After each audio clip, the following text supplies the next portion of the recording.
So here we are, we're in Samhain time. We're in the time of ancestral remembrance and honoring the thin veils.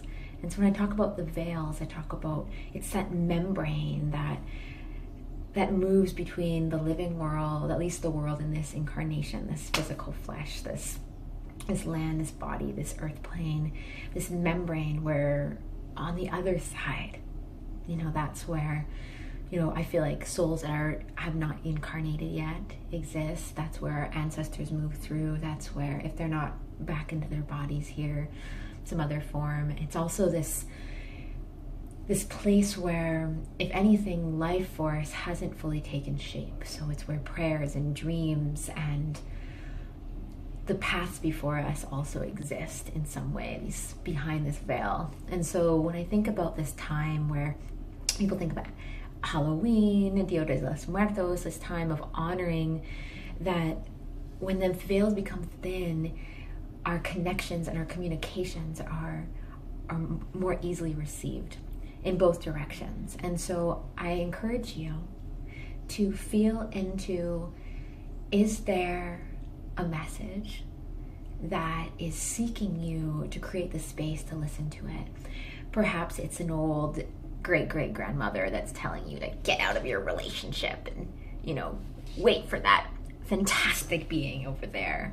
Or maybe there's something in your body, there's an ailment that's maybe under the radar, and you have a guide, or you have an ancestor, you have somebody that's saying, don't follow in this cycle that I have taken, right? It's honoring that as we incarnate in these bodies also are these storehouses of memories, of DNA blueprints, of patterns. And our ancestors, the spirits of our beloved deceased ones, hold some of those memories, those conscious lucid memories of those patterns, possibly when they occurred in their life, and the ripple effect of what decisions were made from that place to help keep them safe, to help keep their children safe. And so during this time, I like to honor the patterns that are in each of us that have been granted, and having compassion that these patterns, these impulses, these reflections have been usually infused into our genetic structure as a form of safety and protection. Even though it may seem that it stagnates you, it's a block, it's that fear that's been installed in your spinal column, knowing and having compassion that it was there and it helped and saved someone along the line.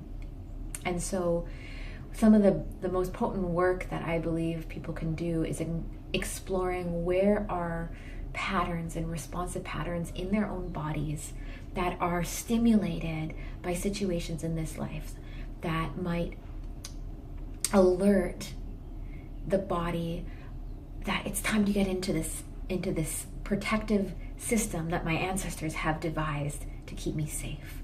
And then being able to step back from that automatic, that primal instinct, that drive, and give yourself a moment. Does this response actually reflect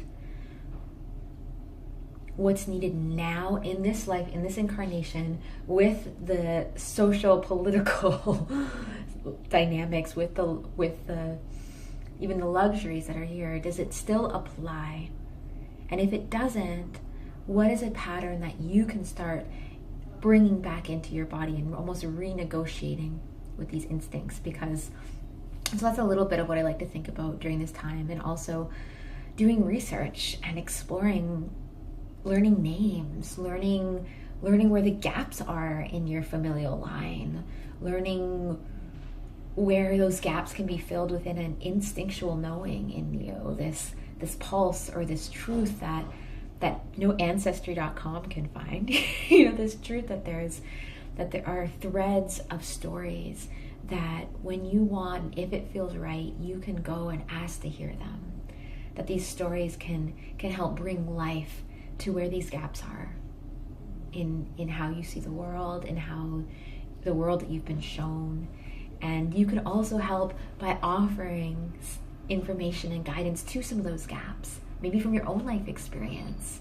It's also a great time of coming into gratitude for all that those before us have moved through, have persevered through, have the choices that they've had to make under extreme situations, the joys, the delights, the passions that have been followed, and just thanking the life force, thanking all of that has brought us here to this point.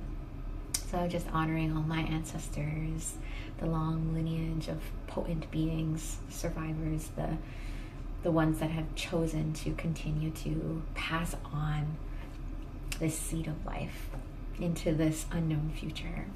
So blessings to you, this Samhain time, this time of the thin veils.